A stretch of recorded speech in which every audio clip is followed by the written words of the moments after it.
is JSA TV, the newsroom for tech and telecom professionals. I'm Dean Perrine, Executive Vice President at JSA, and today we're catching up with Mr. Dan Kenney. Dan is a Managing Director at Q Advisors.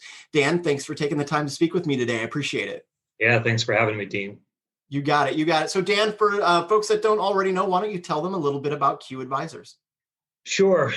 Q Advisors is a boutique investment bank based out of Denver with additional offices in San Francisco and now more recently Munich, which we will talk a little bit more about. We currently have about 20 professionals based out of our offices. And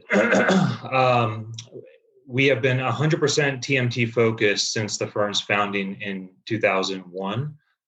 More recently, we've been heavily focused on managed IT, digital infrastructure, and unified communications as a service, among other subsectors.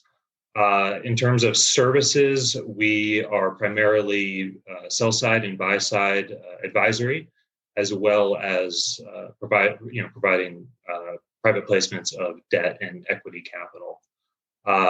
We are at this point about 50% domestic and 50% international transactions, which we like to think differentiates us for our size. Excellent. Thanks, Dan. So, as a follower of the industry, I have heard a great deal about Q Advisors, particularly in the last year or so, last year and a half. You guys have continued to grow, as you mentioned, with some of the international stuff. But you recently celebrated a relatively important milestone. You want to talk to us a little bit about that? Yeah, sure, Dean. 2020 was a tough year for many, both personally and from a business perspective. We feel extremely fortunate to be focused on the sectors that we focus on, and Q Advisors was actually, as a firm, able to close 17 deals in 2020, which is a record for the firm over the past 20 years. So we're pretty excited about that, and we continue to do a ton of work in Europe. The number of transactions we've been doing annually has been escalating pretty quickly in recent years. And we recently opened a new office in Munich and hired a new MD, Christian McCarter, who will be based out of that office and spearheading the continued growth and supporting that. Thanks, Dan. I appreciate that. And again, congratulations on those significant milestones. But let's talk about the sector, the industry, and your place within the industry in terms of where things are headed in the TMT space, specifically with regard to M&A. As you mentioned, it was a record year for you guys, and lots of international work there in Europe. But where do you see things going in 2021? Existing kind of ramping up a business in Europe? How about the industry in general? Yeah, look, despite the pandemic, 2020 was a really strong year for TMT M&A, and I think it's indicative of the importance of the sector globally. We don't expect much change in 2021. We expect it to continue to be hot. There's tons of capital out there chasing TMT opportunities. There are a number of subsectors that continue to be ripe for continued consolidation. Obviously, there's been massive appetite for digital infrastructure, and we don't see that changing anytime soon. The managed IT sector has seen a ton of consolidation in the past few years, but it remains highly fragmented, and so we expect the same level of M&A activity this year and years to come in managed IT.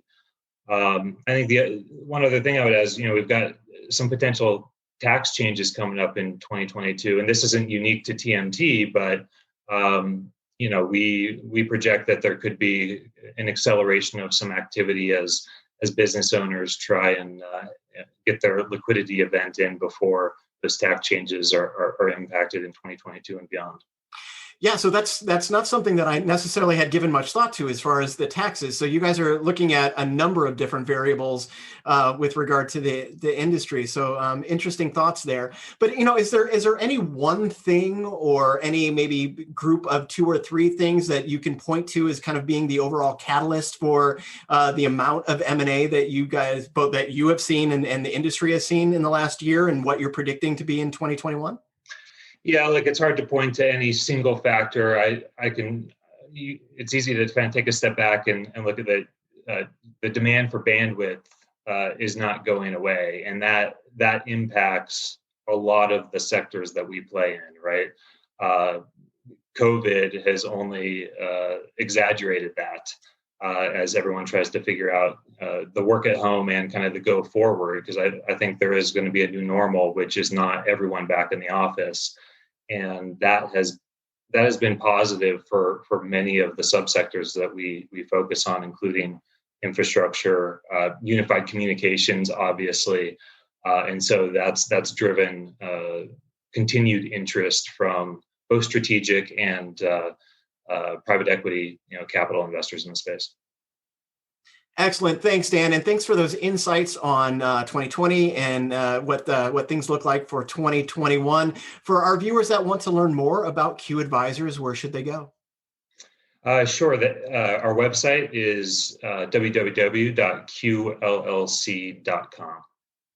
Awesome. Dan, thanks again for the time today. Have a great Friday.